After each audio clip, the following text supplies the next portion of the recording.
You're watching The Wellness Hour, leader in medical news and information. I'm Randy Alvarez. Today's topic, what you need to know if you're considering dental implants. My first guest is an expert on the topic, board-certified periodontist, Dr. Jividen. Dr. Jividen, welcome to the program. Thanks for having me.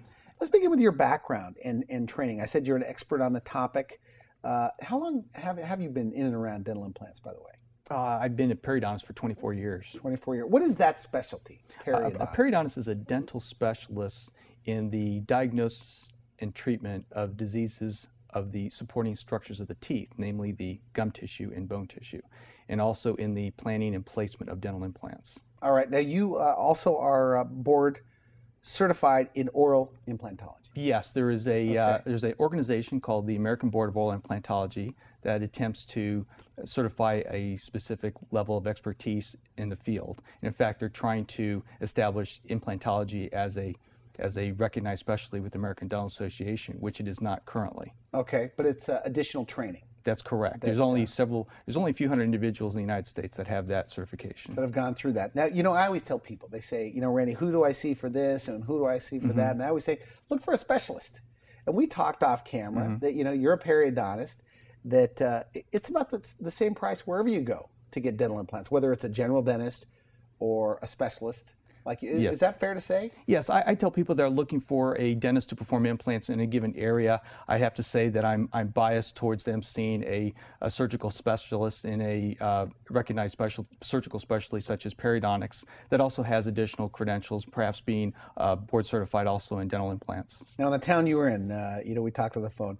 Your high school, a couple blocks yes, away. I've been basically been dating most of my life, and ended up actually practicing just a few miles away from where I went to high school. And did you ever see high school friends that come? Oh, yes, I do. I see friends and family, and we always talk that Dayton's such a small town. If I don't know somebody, I know somebody who knows somebody, and I've treated children of patients of students that I graduated with. How are dental implants, or getting dental implants, better now than they were, say, 10, 15 years ago?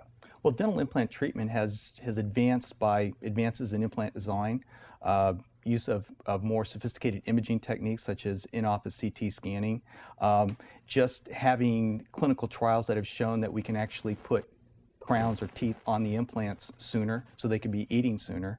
And then we come in combination with sedation techniques so we can actually treat them with minimal apprehension. So you do IV sedation? That's correct. Now, not all periodontists do IV sedation. Is that right?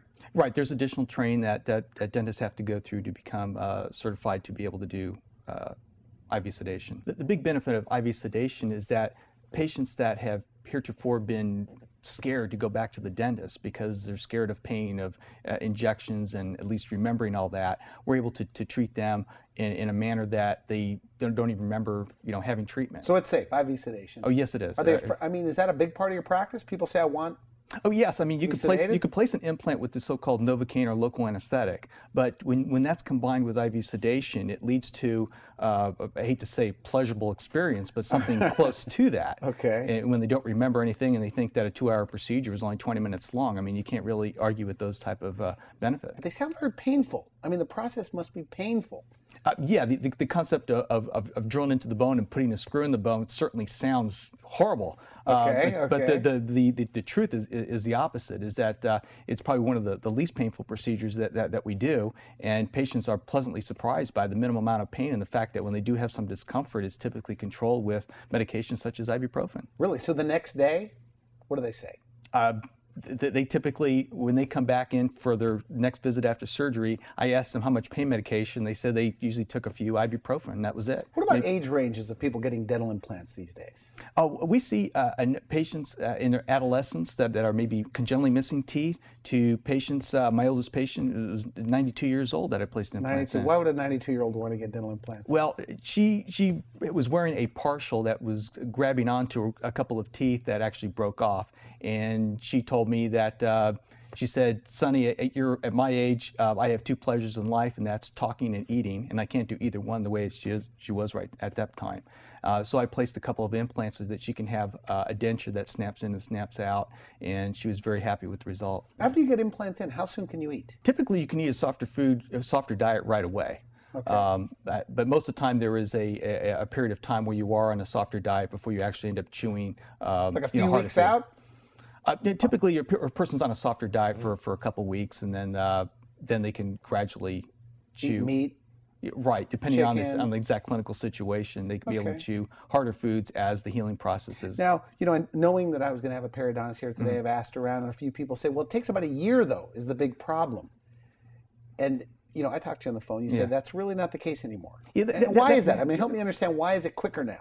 Well, that's a misconception. There are some unique cases that need bone addition before you place the implants, and some of those can take up to 10 months, 11 months, maybe up to a year. But the vast majority of cases can be treated in 3 to 4 months. So that denture wearer that's watching this, maybe they're in their 60s, 70s, which is very young today, that could be, few visits.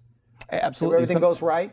Right. There's some procedures that we can combine. Some dentists may choose to do a very staged approach where they take out the teeth, wait a few months, and certainly that lengthens a period of time. One thing that we do many times is take out the teeth and put implants in on the same during the same appointment that we take out the teeth. Okay, and how soon could they be chewing there? Again, soft food right away? Soft food right away. They usually get some sort of denture, but usually a softer diet for at least a few weeks, and eventually they can have full function when the new dentures are made about 4 months later.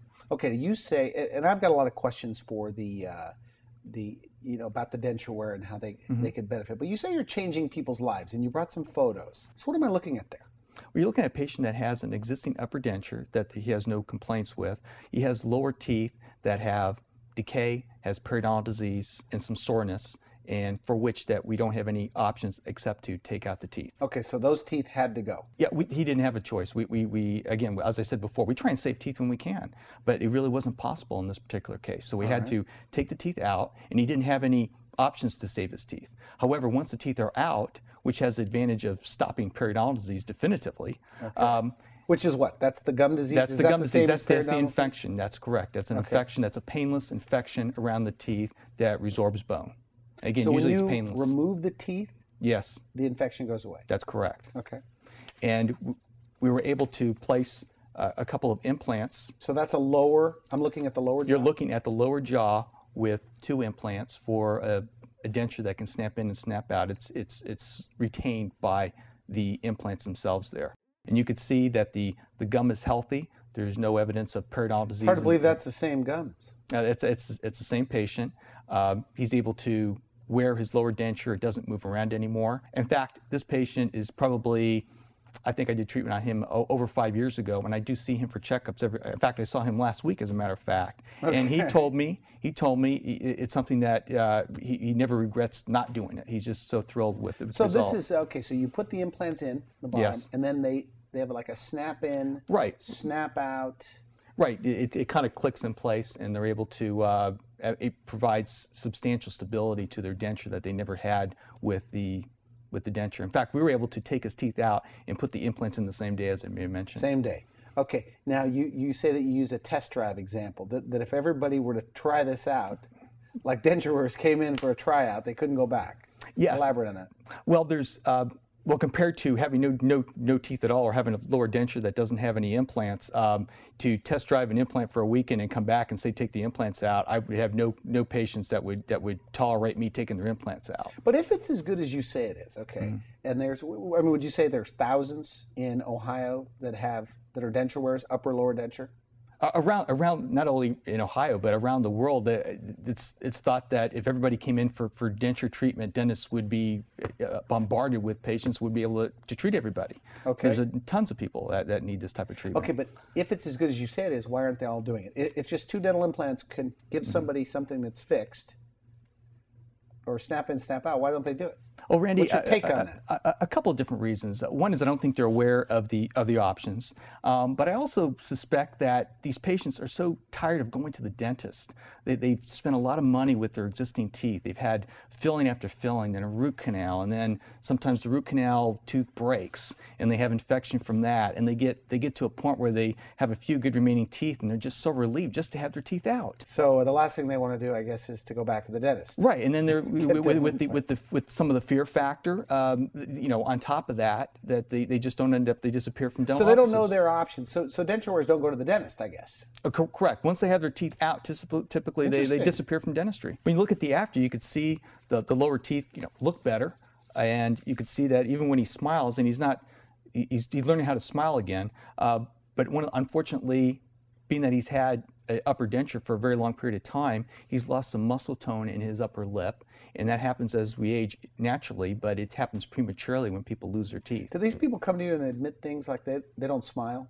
Oh, or that they're self-conscious, I guess, in dating situations or social situations? That's one of the big reasons why people end up, having implants. The social situations, the fact that people are living longer means that they're more likely to lose teeth and need replacements. Dating, eating, those type of social situations put a high level of psychological stress on these individuals that have dentures with no implant.